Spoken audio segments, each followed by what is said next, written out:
In today's video, I am going to teach you how to set up a free trial without card in Stripe.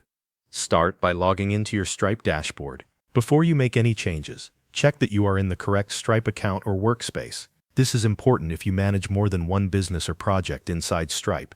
From the left-hand sidebar, click Customers. This will open your customer list.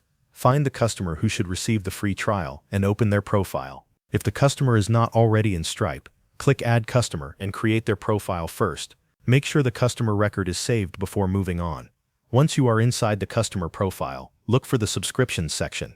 In that area, click the plus button or select Create Subscription, depending on the layout you see in your dashboard. Now add the subscription product that you want this customer to receive. After that, choose the correct recurring price for that product. Be careful here, because the selected price controls how the customer will be billed after the trial period ends.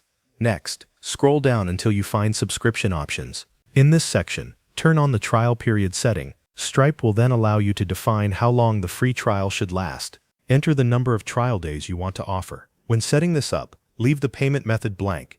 Do not attach a card to the customer if your goal is to start the free trial without requiring payment details. This allows the customer to begin the subscription in a trial state without adding a card at the start. Before you finish, review the subscription details carefully. Confirm that the correct product has been selected, that the recurring price is correct, and that the trial period shows the number of days you intended. Also confirm that there is no payment method being required when the trial begins. Once everything looks right, click Create Subscription. Stripe will create the subscription and place it into the trial period you configured. After the subscription is created, take a moment to verify the result. Check that the subscription is active and clearly marked as being in trial. Also confirm that the customer does not have a card attached for this subscription setup. This final check helps ensure the free trial was created exactly the way you intended. Thanks for watching. That covers everything you need to know.